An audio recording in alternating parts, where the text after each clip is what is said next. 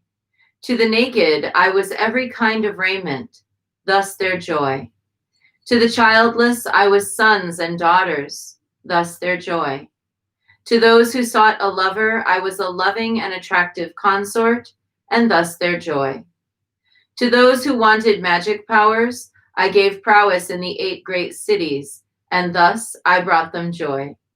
To the sick I was their remedy, and thus their joy. To the anguished I was all their mind desired, and thus I was their joy. To those hard-pressed by the punishments of despots, I was the loving friend to lead them to the land of peace, and I was thus their joy. To those in fear of wild beasts, I was a haven, and thus their joy. To those who fell into the depths, I was their drawing out, and thus their joy. To those tormented in the fires, I was a quenching stream, and thus their joy. To those in prey of any of the elements, I was their medicine, and thus their joy. For those who could not see, I was their eyes and brought them joy. For those who could not walk, I was their feet, and thus their joy. I was a tongue for those who could not speak, and thus I brought them joy. To those in fear of death, I granted immortality, and thus I was their joy. I led the dying on the path of transference and brought them joy. To those who wandered in the bardo state, I was their spirit guide, bringing them to joy. I cooled the burning heat and warmed the cold of those lost in the realms of hell. Howsoever they were tortured, I changed myself to shield them, being thus their joy. To those who lingered in the land of hungry ghosts, I was their food and drink, and thus their joy. I was freedom from oppression and servitude for those caught in the wordless state of beasts, and thus I brought them joy. Those beings born in places of war, I protected them from strife and brought them joy. I was a truce from endless conflict for the demigods, and was thus their joy. The jealous gods I guarded from their bitter fall, and I was thus their joy. I shielded all from everything that tortured them, and was their every joy.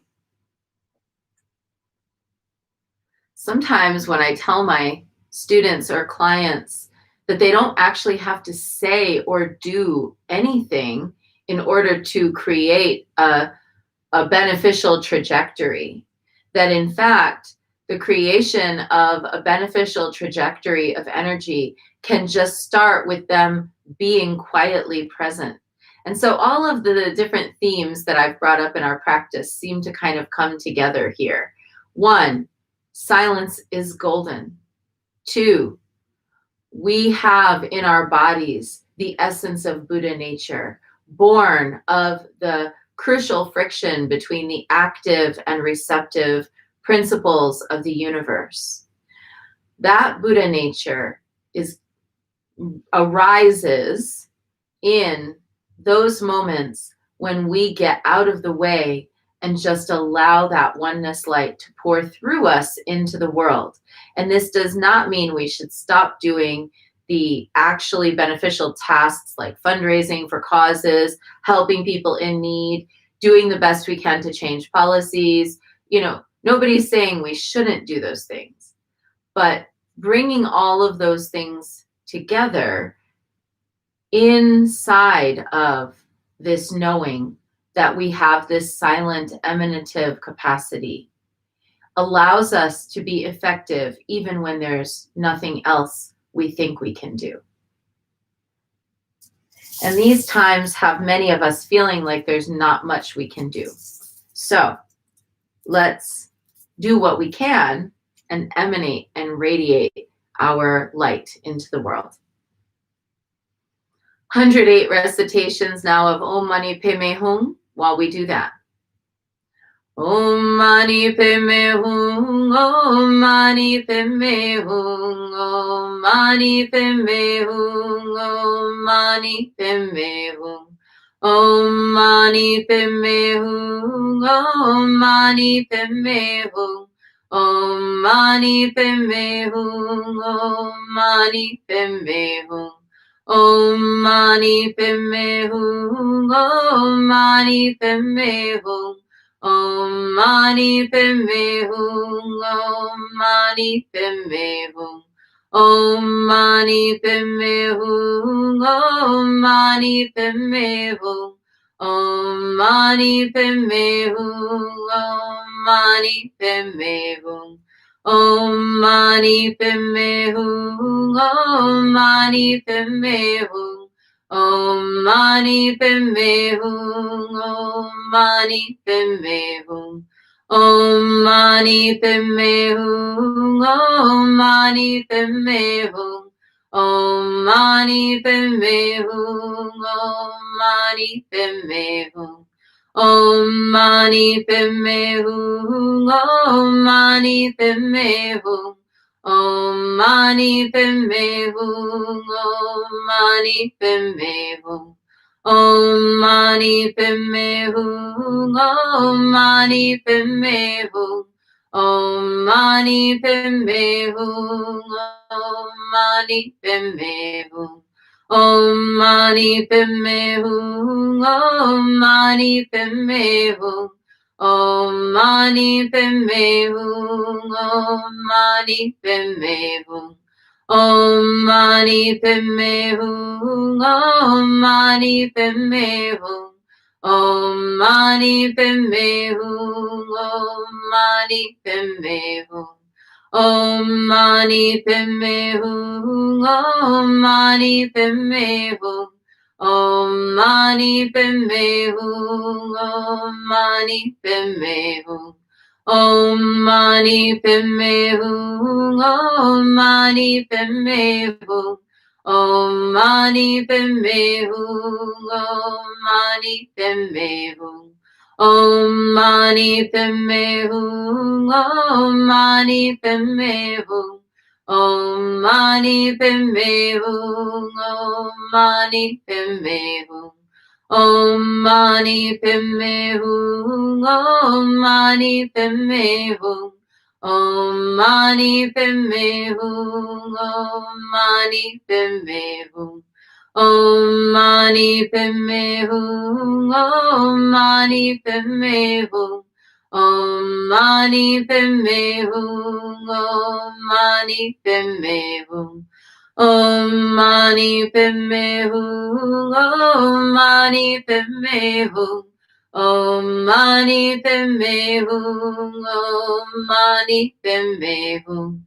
Om Mani Padme Hum, Om Mani Padme Hum, Om Mani Padme Hum, Om Mani Padme Hum. Om Mani Padme Hum, Om Mani Padme Hum, Om Mani Padme Hum, Om Mani Padme Hum. Om Mani Padme Hum, Om Mani Padme Hum, Om Mani Padme Hum, Om Mani Padme Hum. Om Mani Padme Hum, Om Mani Padme Hum, Om Mani Padme Hum, Om Mani Padme Hum. Om Mani Padme Hum, Om Mani Padme Hum, Om Mani Padme Hum, Om Mani Padme Hum. Om Mani Padme Hum, Om Mani Padme Hum, Om Mani